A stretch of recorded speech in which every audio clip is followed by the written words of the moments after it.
Hey, good morning everybody. Welcome back to the channel. I am here in my old stomping grounds in Charlotte, North Carolina of all places. And if I'm in Charlotte, you're probably guessing right that I am on my way to Carowinds. I lived in Charlotte for 3 years and actually never went to Carowinds. They didn't have Fury 325 open yet. They still had Intimidator, but super excited to finally be able to get into the park. So it should be a great day. Weather's shaping up awesome. Should be a high of 75. Nothing but sunshine. So thanks for joining me along the journey today. Should be a great one, and we will see you guys in the park.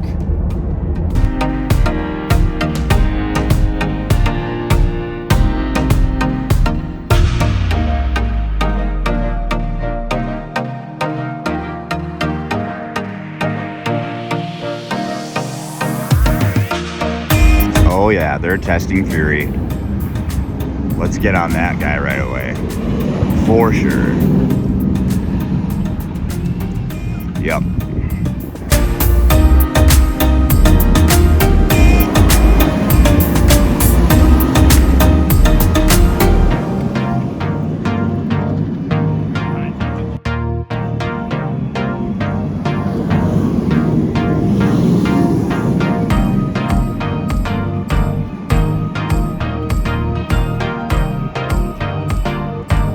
Good morning everybody. I am at Carowinds. A little breezy, I'm sure you hear that, but should be an exciting day. The plan is to get it right on Fury 325 and Copperhead strike. I'll be able to get my fast lane banned for the day, so should be able to make up a lot of ground. I don't think it's going to be super busy, but you know, some crowds would be nice. So but yeah, let's see everything that Carowinds has to offer. Well, everything has been a very quick and efficient morning so far. So security was really quick and they did a great job. I feel like they did the most thorough job here of checking my backpack to make sure nothing bad was in there compared to any other parks. And then right over here to the left here, that's where you get your fast lane wristband. So they were able to get mine on real quick. And oh, I see a Coke refresh station. I might start the day off with, oh, they don't have the freestyle machine though. I can't get my Mellow Yellow Zero Raspberry Peach yet, but maybe I'll just get a Diet Coke. Sounds pretty good right now, something carbonated. All right, I got my Diet Coke this morning, and now just waiting in line for them to officially let people in and the running of the bulls, so to speak. I'm sure most everybody is going to head right to Fury 325. And here we go.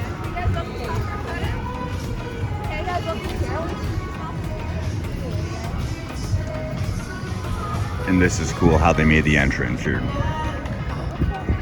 literally in 2 states at the same time. I'm heading to the right though. I'm going to stay in North Carolina for now. I did a little surveillance of the park map before I came. So that's a little tip I encourage everybody to do, is look at the park map before you go to any theme park. That way you have a general idea of where things are, so you just naturally sort of head in the direction of where you want to go. So I remember the map. I saw Fury was off to, you know, the right and back a little bit. So just started heading that way, and I'm sure everybody I'm following here is headed to the same exact spot. Oh, this is a little cool canopy here.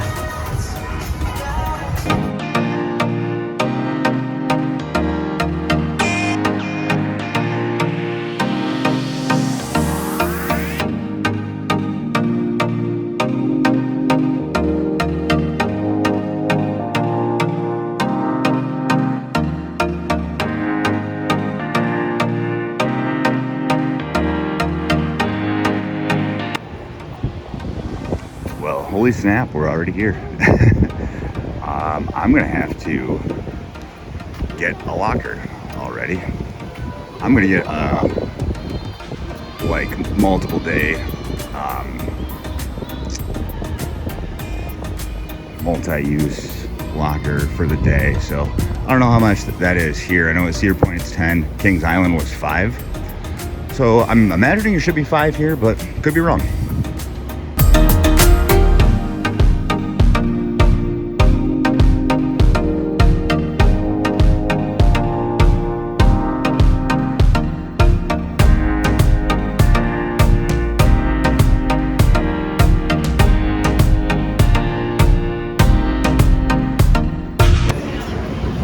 All right, well, I'm going to be on the second train of the day.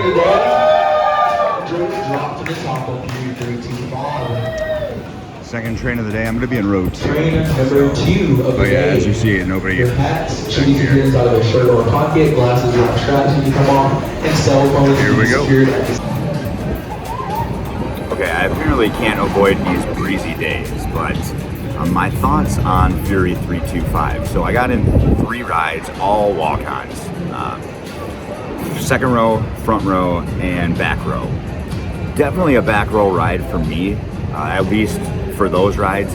But I have a feeling the ride just needs to warm up for the day because I'm actually a bit underwhelmed, I think. Maybe I overhyped the coaster in my head. I mean, don't get me wrong, it's an awesome ride, great ride. Probably the best B&M, but I don't feel like it's that much different for me than like Orion was at Kings Island. And that's my first B&M Giga I've been on.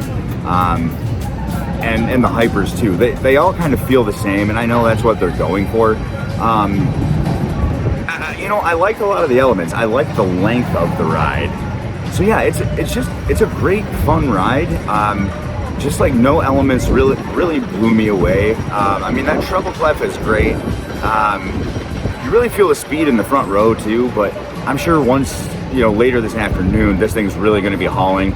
So I'm not going to fully judge it on just those first 3 rides, like first thing in the morning. Like literally, I got on the second train of the day. So we'll see how that goes. But right now, you know, is it a top 5 coaster in my mind? I'm not sure right now, but we'll withhold judgment till later in the day. But great start to the morning. Got my Mellow Yellow Zero Peach Raspberry, so life is good. I'm gonna go see what the rest of the park has going on and maybe go to Copperhead Strike next.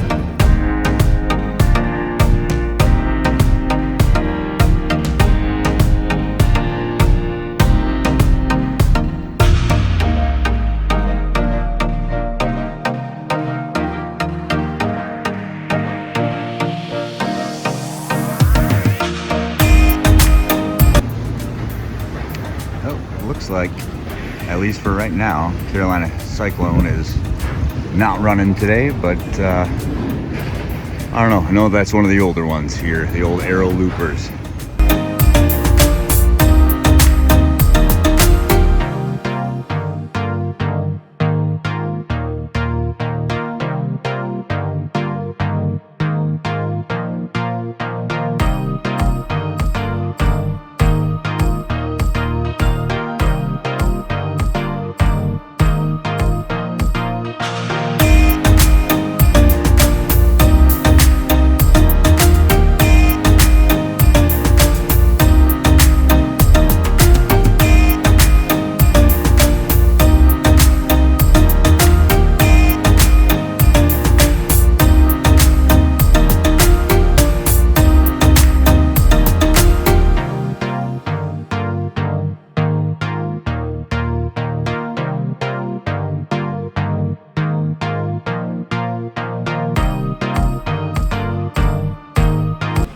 Well, I will say, this park is very charming. And I mean, so far this morning, I love all this empty space to walk around in. It really makes you feel like you have the place to yourself. But I'm sure it gets really busy on a lot of days over the summer. I'm just here on an off Thursday in May, so I guess I get the luck of the draw.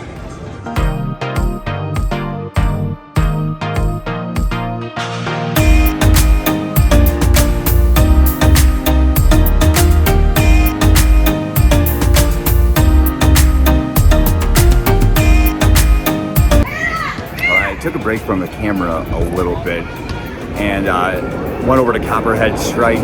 Got 3 rides on that. Front row the first time and back row the second 2 times. Got Afterburn in the background there. Gonna go on that next, but so far I would say I definitely like Copperhead Strike more than Fury 325. That might be a controversial opinion, but that's such a fun ride. It's like a slightly toned down version of Velocicoaster in a way, without the like large top hat, but I love the inversions on that thing. Love the hang time. It's great. I've never been on a ride quite like that. But yeah, let's go check out Afterburn, and like I said, I hear that's one of the best B&M inverts. Let's see how whippy this thing really is.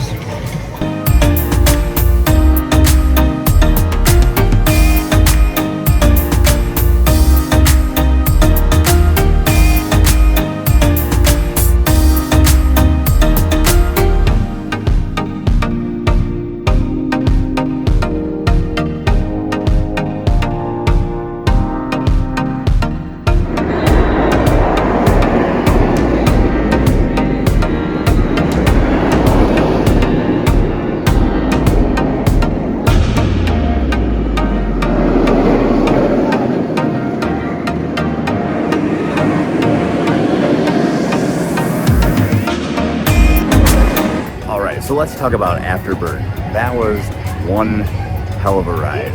That was great. I mean, I got back row, and it felt like the guy even stapled me, like on my chest. Like I had no like upper body movement at all. But man, that was whippy. I would definitely agree. It was probably one of the more intense coasters for sure. I know what people are talking about now when they're talking about Afterburn. But the good thing is, like, they didn't have any weird, like, I don't like Cobra rolls. Like, I feel like I always get the head banging there. This, I didn't get any head banging on at all. Definitely like it. I definitely like it better than Raptor.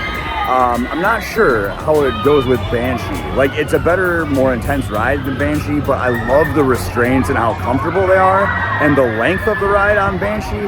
I don't know, but I am going to be riding Montu in a couple days, and I know that's generally, most people say that's the best B&M invert out there. But man, I'm going to have to get another ride on this, but back row, I'd highly recommend. I can't imagine front row being any better. So now, I guess I'm gonna try going, hitting up Intimidator and seeing how that goes. See if it lives up to that Intimidator, like I said, moniker. Let's go. Also, whatever ride this is behind me, Southern Star. This thing's crazy. It flips you all the way upside down. It like does a full like 360 around. So I don't think I'm getting on that today.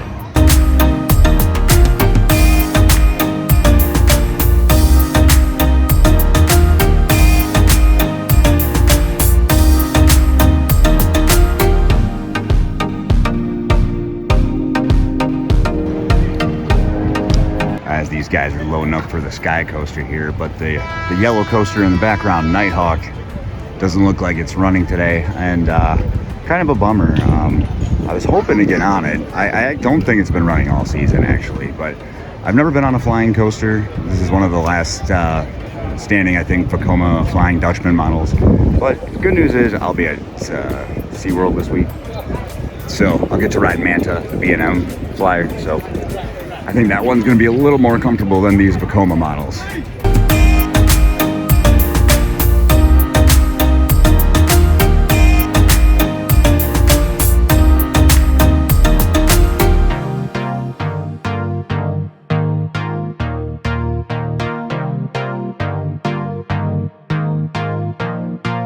Looks like Intimidator might be shut down for now. Looks like everybody is leaving the ride. Everybody is heading out of the queues. Even the workers are leaving. I am not sure what happened. Yep, they just closed down Intimidator. I'm not sure for what reason, but I'm sure it's a good one.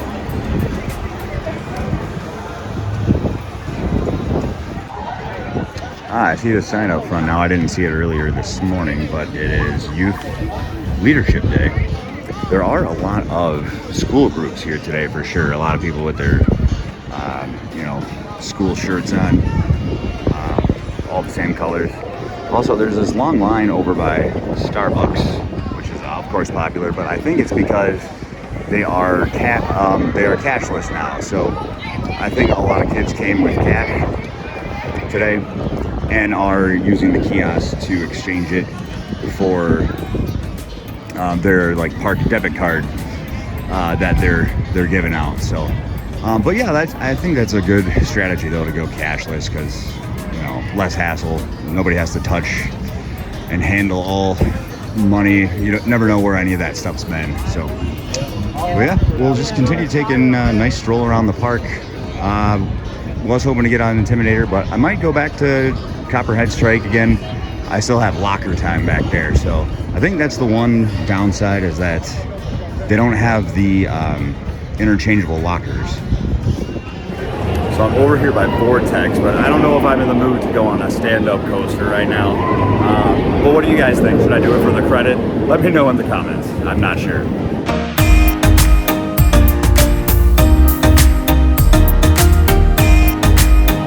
Alright, so no Vortex for now, but I think I'm going to go on Hurler. Also, it got a little overcast there for a minute, but I don't know, sun's still peeking out, so we'll see if the weather holds up. I don't think it's supposed to rain today. Tomorrow's the day it's supposed to rain, last time I checked the weather report, so fingers crossed on that one.